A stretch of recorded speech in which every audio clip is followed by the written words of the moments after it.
ministers, special advisors اور اس قوم کے انتہائی ہونہار اور انتہائی ذہین قوم کے بیٹے اور بیٹیاں، مہمانان گرامی، خواتین و حضرات، السلام علیکم۔ آج میرے لیے یہ بہت خوشی کا دن ہے کہ یہاں پہ ان نوجوان بچوں اور بچیوں سے ملاقات کا موقع ملا جنہوں نے اپنی تعلیم کے دورانیے میں بڑی محنت سے مختلف فیلڈز میں انوویٹو سکلز دکھائیں، چاہے وہ بایو ڈیزل ہے، چاہے وہ آئی ٹی سیکٹر ہے، موٹر بائک ہے، یا شاہراہوں پر جو ٹریفک لائٹس ہیں ان کے حوالے سے، اور بے شمار دوسرے شعبوں میں جو آپ نے الحمدللہ جو اپنی آؤٹ اسٹینڈنگ پرفارمنس دکھائی ہے، میں آپ کو اور آپ کے والدین کو اور آپ کے اساتذہ کو دل کی گہرائیوں سے مبارکباد پیش کرتا ہوں کہ جن کی وجہ سے آج پوری قوم آپ پہ فخر کرتی ہے۔ بات 10 لاکھ روپے کے انوویشن ایوارڈ کی نہیں ہے، بات آپ کی قابلیت کی ہے، اور یہ 10 لاکھ روپے آج کے زمانے میں جب بہت انفلیشن ہے تو اس کی جو ویلیو ہے وہ ماضی کے مقابلے میں کم ہے، لیکن میرا یہ ایمان ہے کہ آپ کی محنت کے نتیجے میں، آپ کی قابلیت کے نتیجے میں جب آپ عملی میدان میں آئیں گے، اور ابھی ایک بچے نے مجھے بتایا کہ ہم آلریڈی انٹرنیشنل مارکیٹ میں ہم اپنے جو پروڈکٹس جو ہیں ان کو ہم ایکسپورٹ کر رہے ہیں، اور بہت مجھے اچھا لگا جب وہ بچہ بڑی اعتماد کے ساتھ یہ بات کر رہا تھا۔ اسی طریقے سے اور ہمارے ان بیٹوں بیٹیوں نے جو پاکستان کے مختلف علاقوں سے ان کا تعلق ہے، تو میں کہنا یہ چاہتا ہوں کہ پاکستان کا مستقبل جو ہے وہ آپ کے بہت ہونہار ہاتھوں میں وہ انشاءاللہ محفوظ ہے انشاءاللہ تعالی۔ اس کے لیے ہمیں آپ کے اوپر انویسٹمنٹ کرنی ہوگی، اور بے پناہ انویسٹمنٹ کرنی ہوگی، جس کے لیے آپ حقدار ہیں، آپ کا یہ حق ہے، اور وہی قومیں آگے ترقی کرتی ہیں جن کی نوجوان نسل ان کے ہاتھوں میں ایک ہنر ہوتا ہے جو کہ کسی بھی شعبے میں ان کے ہاتھ میں ڈگری ہوتی ہے، چاہے وہ آئی ٹی ہے، چاہے وہ انفارمیشن ٹیکنالوجی ہے، ایگریکلچر ہے، آٹو موبائل انڈسٹری ہے، ٹیکسٹائل ہے۔ میں ماضی میں بہت تفصیل میں جائے بغیر یہ کہنا چاہتا ہوں کہ جب میں خادم پنجاب تھا تو ہم نے ایک پروگرام کا آغاز کیا، اور وہ تھا پنجاب سکلز ڈیولپمنٹ کمپنی۔ یہ پروگرام اس زمانے میں وہ ادارہ ڈیفٹ کہلاتا تھا، آج وہ انٹرنیشنل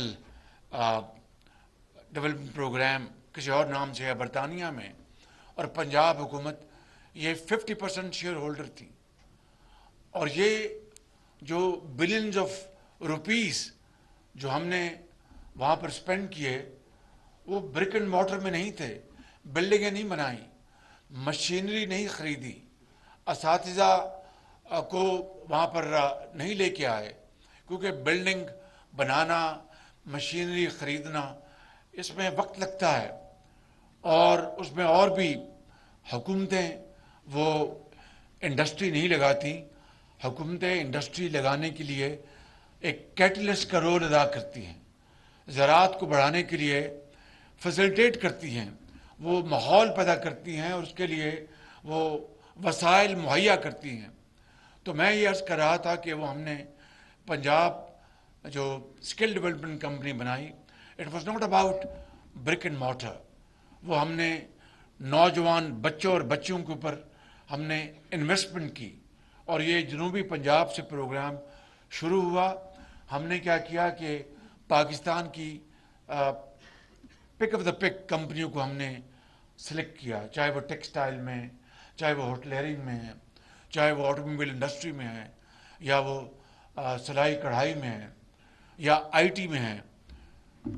ان کو ہم نے پک کیا اور فی اسٹوڈنٹ 10,000 روپے ان کو ہم نے دیا، اور انہوں نے ان کو ٹرین کیا. نہ بلڈنگیں تھیں، نہ مشینری منگوانا پڑی، نہ کوئی کسٹمز میں کوئی پرابلم ہوا، نہ کوئی کرپشن ہوئی. ڈائریکٹ ہم ان کمپنیز کو ہم نے ہائر کیا، اور انہوں نے ہزاروں بچوں اور بچیوں کو ہم نے ان کو ٹرین کیا. اس کے بعد آپ جانتے ہیں کہ لیپ ٹاپس، پنجاب میں بھی ہم نے لاکھوں لیپ ٹاپس ہائی اچیورز کو، ٹوٹلی آن میرٹ. میں کہہ سکتا ہوں بلا خوف تردید کہ ایک بھی کسی کو بغیر میرٹ کے لیپ ٹاپ نہیں ملا، اور یہ پورے پاکستان میں لاکھوں لیپ ٹاپس تقسیم کیے گئے. چاہے وہ صوبہ پنجاب تھا، ہر صوبے کا ہم نے کوٹا رکھا، اور گلگت بلتستان اور کشمیر میں بھی. اور وہ لیپ ٹاپس جس کے حوالے سے بہت الزامات لگائے گئے اور الزامات کی تیر برسائے گئے، مجھے اس کی پرواہ نہیں تھی، اس لیے کہ میں بچوں کے ہاتھوں میں لیپ ٹاپ تھما رہا تھا، کلاشنکوف نہیں دے رہا تھا. اور اس سے پر آپ جانتے ہیں کہ کووڈ کا زمانہ آیا، تو کووڈ کے زمانے میں انہی لیپ ٹاپس نے ان بچوں کو تعلیم کا سلسلہ جاری رکھنے کا موقع مہیا کیا. انہی لیپ ٹاپس نے ان کو سیلف امپلائمنٹ دی، اور انہی لیپ ٹاپس نے ان کی جو ایجوکیشن تھی اس میں تعطل نہ پیدا کیا. اور آج پھر میاں نواز شریف نے اپنے دور میں فیڈرل گورنمنٹ میں لیپ ٹاپس تقسیم کیے. میں سمجھتا ہوں کہ میرا اگر بس چلے تو اس قوم کے ہر ہونہار بچے کے ہاتھ میں لیپ ٹاپ ہونا چاہیے، تاکہ وہ اعلیٰ تعلیم اور بہترین آرٹیکلز اور کتابیں ڈاؤن لوڈ کر کے پڑھ سکے، اور بتائے کہ چین پاکستان کا کس طرح بہترین دوست بنا، اور بتائے کہ کس طرح سعودی عربیہ اور یو اے ای اور قطر پاکستان کے بہت قابل اعتبار دوست ہیں. اور آج میں یہ بات کہنا چاہتا ہوں کہ جبکہ پاکستان کو آج شدید مالی چیلنجز کا مقابلہ ہے کہ ہمیں اس کو فیس کر رہے ہیں، اور انشاءاللہ ہم ضرور اس میں سے نکلیں گے. میرا ایمان ہے قوموں کی زندگیوں میں ایسے موقع آتے ہیں جب مشکلات آتی ہیں، لیکن پوری قوم اگر یکسوئی کے ساتھ فیصلہ کر لے کہ ہم نے اس مشکل سے نکلنا ہے، ارادہ باندھ لے، مصمم ارادہ، تو پھر کوئی پہاڑ، کوئی سمندر، کوئی راستے میں رکاوٹ نہیں رہتی. یہ میرا ایمان ہے. اور آپ بھی آج جو بچے بیٹھے ہیں، یہی قوم کو آپ نے بتایا کہ مشکل ترین حالات میں آپ نے کتنی شاندار آپ نے ترقی کی ہے، اور اپنے ہاتھوں کو بڑا ہنرمند بنایا ہے. تو میں کہنا ہی چاہتا ہوں کہ اس وقت بھی چین پاکستان کا بھرپور ساتھ دے رہا ہے. آپ نے خبر پرسوں دیکھی ہوگی کہ چائنا نے $1 ارب اور پاکستان کو دے دیا، اسٹیٹ بینک میں آ گیا. میں یہ نہیں چاہوں گا، نہ آپ کو یہ کہہ رہا ہوں کہ ہمیں قرضے اور لونز ہمیں لینے چاہیے. آج قرضوں کی بھرمار جو 75 سال میں مختلف ادوار میں جو پاکستان کے اوپر آج ایک بہت بڑا بوجھ ہے، بہت بڑا بوجھ ہے. قومیں وہی آگے بڑھتی ہیں جو قرضے لے کر ان قرضوں کا بہت پروڈکٹیو استعمال کرتی ہیں، فائدہ حاصل کرتی ہیں، منافع کماتی ہیں اور پھر قرضوں کو اتارتی ہیں اور بے پناہ وہ اپنے اندر ریزروز اور کیش جنریٹ کرتی ہیں. وہ تبھی ہوتا ہے کہ ہنر ہو، قابلیت ہو، محنت ہو، امانت ہو اور دیانت ہو. میں سمجھتا ہوں کہ آج اس مجلس میں یہی پیغام دینا چاہتا ہوں کہ ہمیں قرضوں سے جان چھڑانی چاہیے. اور وہ دوست جو پاکستان کے بہت قابل اعتبار دوست ہیں، برے وقت میں انہوں نے ہمیں ہمیشہ پاکستان کا ساتھ دیا، وہ بھی کہتے تو نہیں لیکن آپ چہروں سے جان سکتے ہیں کہ وہ کہتے ہیں کہ آپ نے کب تک قرضے لینے ہیں. آپ یہ قرضے لے کر آپ ان کو استعمال کریں، آپ اپنا ریسورسز جنریٹ کریں. اللہ نے آپ کو پہاڑ، بڑے بڑے منرلز، مائنز دیے ہیں اور آپ کو زمین میں آپ کو لوہا دیا ہے، بے شمار آپ کے پاس نیچرل ریسورسز ہیں. آپ ہائیڈل پاور جنریٹ کر سکتے ہیں، آپ شمسی توانائی جنریٹ کر سکتے ہیں. مجھے لوگ کہتے ہیں کہ بھائی تمہارا پنجاب میں دور جو تھا وہ تو بڑا آگے بڑھ رہا تھا نواز شریف کی لیڈرشپ میں، یہاں پر ایک سال میں کیا کیا؟ اگر میں اس کی داستان لے کے بیٹھ جاؤں ایک سال کی تو شاید رات ہو جائے گی. لیکن جو مسائل، مشکلات ہیں اور جو مین میڈ جو کرائسس پیدا کیے گئے ان کی میں تفصیل بتاؤں تو آپ کے رونگٹے کھڑے ہو جائیں گے. لیکن اس میں جانے کی ضرورت نہیں ہے.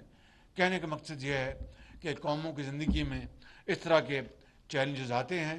آئیے آج کی اس محفل میں ان نوجوان بچوں کو، ان کی عظمت کو، ان کی محنت کو گواہ بنا کر ہم یہ وعدہ کریں کہ ہم پاکستان کو ان کے ساتھ مل کر ضرور پاکستان کی تقدیر بدلیں گے. اور پاکستان کبھی آئندہ انشاءاللہ وقت آئے گا کہ اس کا ہاتھ اس طرح نہیں ہوگا، اس طرح ہوگا، لیکن یہ زبانی کلامی نہیں ہوگا. یہ تقریروں سے نہیں ہوگا، مرثیے پڑھنے سے، اشعار پڑھنے سے نہیں ہوگا. اشعار کا مجھے بہت شوق ہے، اس سے بڑی جدت پیدا ہوتی ہے، لیکن ان کو پھر عملی جامہ پہنانا ہوگا اور باتوں سے نہیں، عمل سے. نہ یہ نوری ہے نہ ناری ہے، صرف اور صرف محنت. وہ ممالک جو کہ ایتھسٹ ہیں، جہاں پر وہ سیکولر سوسائٹیز ہیں، جو وہاں پر ان کا مذہب، ان کا وہاں پر بہت کم اس کا ذکر ہوتا ہے، وہ اپنی محنت سے بہت آگے چلے گئے. پاکستان کو اللہ تعالیٰ نے قائد اعظم کی عظیم لیڈرشپ میں اور لاکھوں آپ کے بزرگوں اور آپ کے بڑوں کی قربانیوں سے پاکستان مارز وجود میں آیا. 1970 میں، بلکہ 16 دسمبر 1971 کو قائد کا پاکستان 2 لخت ہو گیا. اور آج اس تاریخ کے سب سے بڑے حادثے سے ابھی تک ہم نے سبق حاصل نہیں کیا. لیکن اٹس نیور ٹو لیٹ، میرا اس پہ ایمان ہے. آج بھی اگر ہم جاگ جائیں، اکٹھے ہو جائیں، ایک دوسرے کی ٹانگیں نہ کھینچیں اور الزامات کے تیر نہ برسائیں اور ایک ایجنڈے کے اوپر، اکنامک ایجنڈا، اس کے اوپر اکٹھے ہو جائیں. کوئی حکومت آئے یا جائے، یہ اکنامک ایجنڈا جو ہے یہ ہمیشہ قائم رہے گا. جس طرح کہ دنیا کے بعض ممالک میں ہے، وہاں پر انتخابات ہوتے ہیں، نئی حکومت آتی ہے، لیکن ان کا ایک جو نیشنل ایجنڈا جو ہوتا ہے وہ تبدیل نہیں ہوتا. ہمیں 3-4 ہمیں آئٹمز کے اوپر، پوائنٹس کے اوپر پوری قوم کو اتفاق کرنا ہوگا اور اس کے اوپر یکسو ہونا ہوگا اور فیصلہ کرنا ہوگا کہ کچھ ہو جائے. یہ ایجنڈا جس میں آپ کی خارجہ پالیسی ہے، جس میں آپ کی اقتصادی پالیسی ہے. اب بتائیے کہ ماضی قریب میں کسی یہاں پر I'm not here go into any kind of political scoring, point scoring، لیکن کہنا چاہتا ہوں بالکل دل دکھتا ہے کہ چین کے بارے میں بعض لوگوں نے اس طرح کے جملے کہے کسے اور بعض بیجا باتیں کی جس سے چین کا دل دکھا، ناراض ہوا. آج مجھے 1 سال اور وزیر خارجہ بلاول بھٹو ہم سب کو 1 سال ہو گئے ان کو یہ یقین دلاتے ہوئے کہ it was a temporary phase, یہ نہ پہلے کبھی ہوا نہ انشاءاللہ آئندہ کبھی ہوگا. آپ دیکھیے کہ کتنا سخت آپ کو آج چیلنج اس سے واسطہ ہے، لیکن چین سمجھ گیا کہ پاکستان مشکل میں ہے، مجھے پاکستان کا ہاتھ تھام رہا ہوگا. اللہ تعالیٰ کے یہ بے پایاں فضل و کرم ہے کہ ایسے دوستوں سے اللہ تعالیٰ نے ملوا دیا، جس پہ سعودی عربیہ وہ بھی پاکستان کی مدد کر رہا ہے، یو اے ای پاکستان کی مدد کر رہا ہے، قطر کر رہا ہے. لیکن ہم اپنے جو دوست ہیں، اپنے جو مربی ہیں، ان کے بارے میں ہم دشنام ترازی کریں اور ان کے خلاف ہم جملے کسیں اور الزامات لگائیں، تو یہ اس سے بڑی مسلم کشی کیا ہوگی؟ چین کیا کہے گا کہ میں تو پاکستان کو بغیر کسی شرط کے میں پاکستان کی مدد کرتا رہا، چاہے وہ سی پیک ہے جس میں $30 ارب لگ گئے. آج اگر بجلی کے اندھیرے نہیں ہیں تو اس میں سی پیک کا بہت بڑی کنٹریبیوشن ہے. تو آپ دوستوں کو، اپنے مربیوں کو جنہوں نے برے وقت میں آپ کا ساتھ دیا، ان کو نہ صرف بھلا دیں بلکہ ان کے خلاف کسی اور کو، میں نام نہیں لیتا، ان کو وقتی طور پر خوش کرنے کے لیے اپنے دوست کو بھلا دیں. تو یہ تو اللہ تعالیٰ کو یہ بات پسند نہیں ہے. میں یہ کہنا چاہتا ہوں کہ آئیں مل کر ہم پاکستان کو بنانے کے لیے ایک عزم کریں کہ ہم مل کر پاکستان کا جو کھویا ہوا مقام ہے اس کو ہم دلوائیں گے، مل کر پاکستان کو عظیم بنائیں گے. بخدا میں اس خدائے بزرگ برتر جس کے قبضے میں ہماری جان ہے، میں آپ کو قسم کھا کے کہتا ہوں کہ اگر ہم سب مل کر یہ فیصلہ کر لیں تو پاکستان بہت جلد نہ صرف عالم اسلام میں بلکہ دنیا میں پاکستان کا مقام بلند ہوگا. آپ کی عزت ہوگی، سبز پاسپورٹ کی عزت ہوگی، سبز ہلالی پرچم کی عزت ہوگی، اور ہمیں باہر اس طرح نہیں جانا جائے گا کہ یہ آگے ہیں مانگنے کے لیے. اللہ تعالیٰ کرے کہ ان نوجوان بچوں کی طفیل، ان کی محنت کی طفیل وہ دن قریب آئے. اور اگر ہم، مجھ جیسا آدمی اگر اپنی زندگی میں پاکستان کو ہم نے اس سمت میں ہم نے ڈال دیا تو میں کم سے کم اپنی قبر میں بہت سکون سے ہوں گا. پاکستان، پاکستان، قائد اعظم. بہت شکریہ آپ کا. اعظم محمد شہباز شریف نے prime minister national innovation awards کے تحت نوجوانوں میں 16 کروڑ روپے تقسیم کرنے کی تقریب سے خطاب کیا ہے. وزیر اعظم منسٹرز، اسپیشل ایڈوائزرز اور اس قوم کے انتہائی ہونہار اور انتہائی ذہین قوم کے بیٹے اور بیٹیاں، مہمانان گرامی، خواتین و حضرات، السلام علیکم. آج میرے لیے یہ بہت خوشی کا دن ہے کہ یہاں پہ ان نوجوان بچوں اور بچیوں سے ملاقات کا موقع ملا جنہوں نے اپنی تعلیم کے دورانیے میں بڑی محنت سے مختلف فیلڈز میں انوویٹو سکلز دکھائیں، چاہے وہ بایو ڈیزل ہے، چاہے وہ آئی ٹی سیکٹر ہے، موٹر بائک ہے، یا شاہراہوں پر جو ٹریفک لائٹس ہیں ان کے حوالے سے، اور بے شمار دوسرے شعبوں میں جو آپ نے الحمدللہ جو اپنی آؤٹ اسٹینڈنگ پرفارمنس دکھائی ہے. میں آپ کو اور آپ کے والدین کو اور آپ کے اساتذہ کو دل کی گہرائیوں سے مبارکباد پیش کرتا ہوں کہ جن کی وجہ سے آج پوری قوم آپ پہ فخر کرتی ہے. بات 10 لاکھ روپے کے انوویشن ایوارڈ کی نہیں ہے، بات آپ کی قابلیت کی ہے. اور یہ 10 لاکھ روپے آج کے زمانے میں جب بہت انفلیشن ہے تو اس کی جو اس کی جو ویلیو ہے وہ ماضی کے مقابلے میں کم ہے، لیکن میرا یہ ایمان ہے کہ آپ کی محنت کے نتیجے میں، آپ کی قابلیت کے نتیجے میں جب آپ عملی میدان میں آئیں گے، اور ابھی ایک بچے نے مجھے بتایا کہ ہم آلریڈی انٹرنیشنل مارکیٹ میں ہم اپنے جو پروڈکٹس جو ہیں ان کو ہم ایکسپورٹ کر رہے ہیں، اور بہت مجھے اچھا لگا جب وہ بچہ بڑی اعتماد کے ساتھ یہ بات کر رہا تھا۔ اسی طریقے سے اور ہمارے ان بیٹوں بیٹیوں نے جو پاکستان کے مختلف علاقوں سے ان کا تعلق ہے، تو میں کہنا یہ چاہتا ہوں کہ پاکستان کا مستقبل جو ہے وہ آپ کے بہت ہونہار ہاتھوں میں وہ انشاءاللہ محفوظ ہے انشاءاللہ تعالی۔ اس کے لیے ہمیں آپ کے اوپر انویسٹمنٹ کرنی ہوگی، اور بے پناہ انویسٹمنٹ کرنی ہوگی، جس کے لیے آپ حقدار ہیں، آپ کا یہ حق ہے۔ اور وہی قومیں آگے ترقی کرتی ہیں جن کی نوجوان نسل ان کے ہاتھوں میں ایک ہنر ہوتا ہے جو کہ